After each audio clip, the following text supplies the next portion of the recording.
राजनीतिक गलियारों में और दोनों खेमे पक्ष और विपक्ष के लोग जो हैं वो ये कह रहे हैं कि ये इवेंट मैनेजमेंट वाले लोग हैं और यही लहजा है। कहते हैं कि टेंट तंबू लगाकर और राजनीतिक इच्छा जाग गई है तो इस तरीके से वो नहीं। स्वाभाविक है कि सवाल है कि अगर आपको मुफ्त खोरी की आदत लगी हुई है, मुफ्त में वोट मिलता रहा है और अगर आपकी ज़मीन सरकने लगा तो घबराहट तो होगी ही होगी। अब मैं टेंट वाला हूँ कि तंबू वाला हूँ कि क्या हूँ, ये तो बिहार की जनता को देखने दीजिए।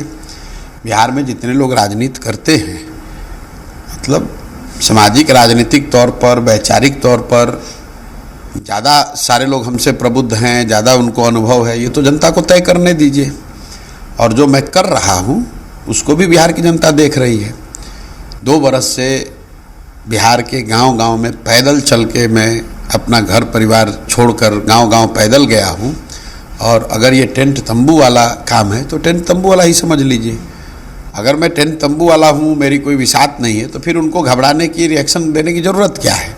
फिर काहे पत्र लिख रहे हो कि दल वालों को बता रहे हो कि भैया छोड़कर मत जाओ? जनसुराज ने तो कोई पत्र नहीं लिखा है कि भाई जनसुराज के लोग छोड़कर आरजेडी मत जाइए। हम तो नहीं कह रहे भाई भाजपा मत भागो, तो वो लोग कह रहे हैं कि भैया हमारा दल छोड़कर मत भागो जनसुराज में। तो भगदड़ उधर मची है।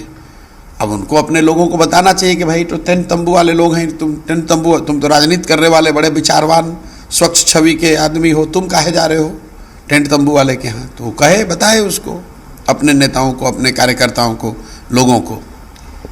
जिनके बारे में कह रहे हैं वो लोग ये कहते हैं कि बीजेपी की बी टीम है और जो छद्म तरीके ऐसा है, 30 बरस से जिनका कुछ भी नहीं है, सिर्फ जातीय उन्माद फैलाकर और समाज का एक बड़े वर्ग मुसलमानों को भाजपा का डर दिखाकर अपने घर में लालटेन जलाने वाले लोग ये क्या टीका टिप्पणी करेंगे? जीवन में कुछ किया नहीं, किसी के लड़के हैं, तो इसलिए लोग जानते हैं कि भाई ये लालू जी के लड़के हैं। न मतलब कौन सा पराक्रम आपने किया है जिससे कि बिहार के 13 करोड़ लोग आपको अपना अगुआ मान लें?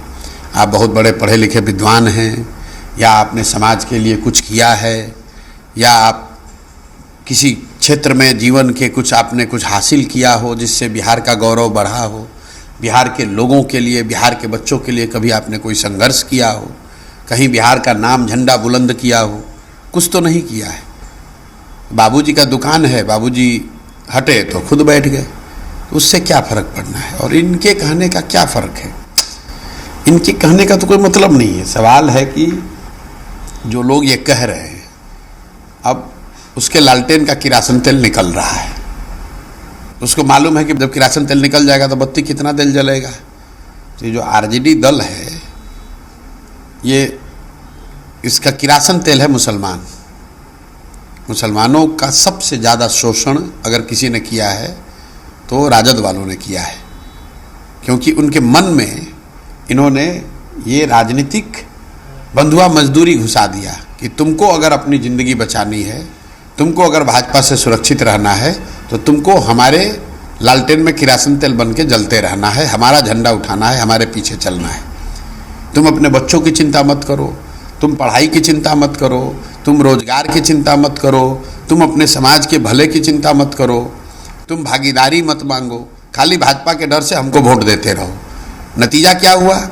30 वर्ष तक जो समाज आज दलितों के बाद सबसे गरीब और पिछड़ा है, उसको दिखा कि ये तो जनसुराज बेहतर व्यवस्था है, छोड़कर लोग भागने लगे। अब छटपटाहट उनको हो रही कि भाई किरासन तेल निकल गया तो ये तो जल के ख़त्म हो जाए, हमारा रोशनी बंद हो जाएगा। तो वो अब घबराहट में बोल रहा है बी टीम है, ए टीम है।